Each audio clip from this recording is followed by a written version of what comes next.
പരബ്രഹ്മ സ്വരൂപനായ ഭഗവാൻ ശ്രീനാരായണ ഗുരുദേവ പാദകമലങ്ങളിൽ ശതകോടി പ്രണാമം.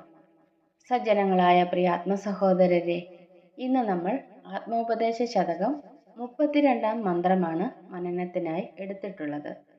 മന്ത്രം ഇപ്രകാരമാകുന്നു: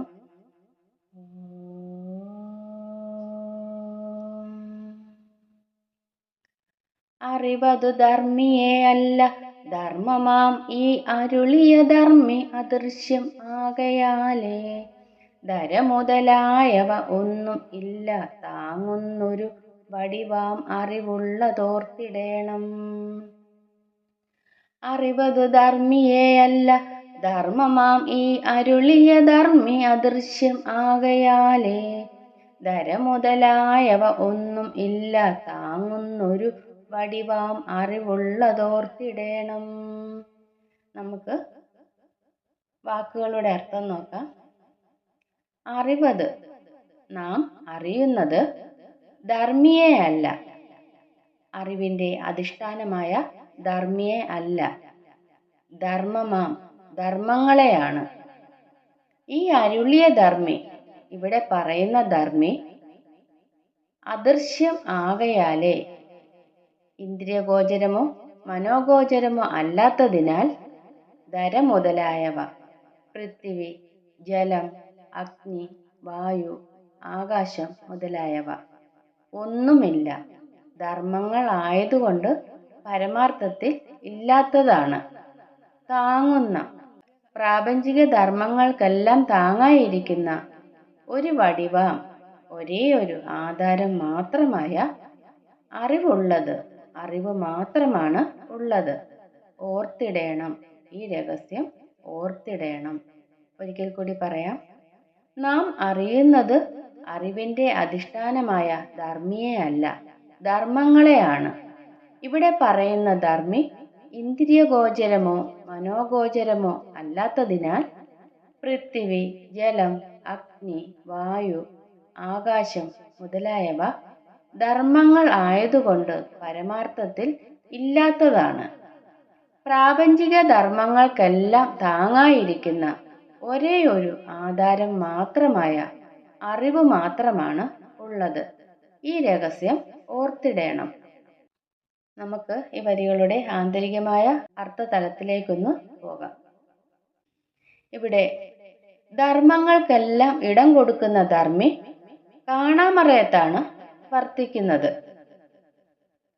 ധർമ്മിയെ കാണാൻ കഴിയുന്നില്ല എന്ന് പറയുന്നത് ഒരു മതവിശ്വാസത്തിന്റെ അടിസ്ഥാനത്തിലല്ല.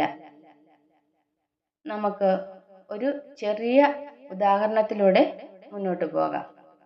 ഒരു തുണിക്കഷ്ണം എടുത്താൽ അത് നിർമ്മിച്ചിരിക്കുന്നത് നൂലുകൊണ്ടാണെങ്കിലും നാം അത് തുണിക്കഷ്ണം എന്നേ പറയുകയുള്ളൂ. എന്തുകൊണ്ടാണ് അങ്ങനെ പറയുന്നത്? നൂലുകൾ നിരവധി ചേർന്ന് ഒരു പുതിയ രൂപത്തെ കൈക്കൊണ്ടപ്പോൾ അത് തുണിക്കഷ്ണമായിട്ട് മാറി. മറ്റൊരു ഉദാഹരണം പറഞ്ഞാൽ, ഒരു പൂവെടുത്താൽ ആ പൂവിൻ്റെ നിറം, മണം, ആകാരം ഇതൊക്കെ നമുക്ക് ഇന്ദ്രിയഗ്രാഹ്യമാണ്. എന്നാൽ നിറം പൂവാണോ? ഒരിക്കലും അല്ല. അതുപോലെ തന്നെ മണം പൂവാണോ? അതുമല്ല. അതുപോലെ തന്നെ അതിൻ്റെ മാർദ്ദവം പൂവാണോ? അതും പൂവല്ല. പിന്നെ ഇവയെല്ലാം എന്താണ്? ഇവയാണ് ധർമ്മങ്ങൾ. ആ പൂവിൻ്റെ മണം, പൂവിൻ്റെ നിറം, പൂവിൻ്റെ മാർദ്ദവം ഇതൊക്കെയാണ് ധർമ്മങ്ങൾ. എല്ലാ ധർമ്മങ്ങളും ചേർന്നിണങ്ങി വരുമ്പോൾ അത് പൂവായി മാറുന്നു. പിന്നെ എന്താണ് പൂവെന്ന് ചോദിച്ചാൽ ഈ ധർമ്മങ്ങളെയൊക്കെ നമുക്ക് ചൂണ്ടിക്കാണിക്കാൻ കഴിയും. ഇവിടെ ധർമ്മിയായിരിക്കുന്ന പൂവ് അദൃശ്യമായിരിക്കുന്നു. ഇത് നല്ലതുപോലെ വിചാരം ചെയ്യുന്ന ഒരാൾക്ക് മാത്രമേ മനസ്സിലാവുകയുള്ളൂ. അല്ലാത്തവർ ധർമ്മങ്ങളുടെ കെട്ടുപാടിൽപ്പെട്ട് ഊരി പോരാനാകാതെ വിഷമിച്ചുകൊണ്ടിരിക്കും. ലോകത്തിന്റെ സ്ഥിതിയും അങ്ങനെ തന്നെയാണ്. അറിവിന്റെ ഒരേ ഒരു വടിവ് മാത്രമേ ഉള്ളൂ. ആ വടിവിനെ മറച്ചു വെച്ചുകൊണ്ടാണ് ഭൂമിയും വെള്ളവും കാറ്റും തീയും ആകാശവും എല്ലാം നമ്മുടെ കാഴ്ചവട്ടത്തിലേക്ക് വരുന്നത്. ഇവയെല്ലാം ധർമ്മങ്ങളുടെ സ്ഥാനത്ത് നിൽക്കുന്നവയാണ്. അറിവ് ഒന്നു മാത്രമാണ് ധർമ്മിയായിരിക്കുന്നത്. വടിവെന്ന വാക്ക് തൃപ്പാദങ്ങളുടെ കൃതികളിൽ സവിശേഷ അർത്ഥത്തിൽ പ്രയോഗിക്കുന്നതാണ്. ഈ വടിവാണ് എല്ലാറ്റിൻ്റെയും ആധാരമായിരിക്കുന്നത് എന്ന് നാം മനസ്സിലാക്കണം.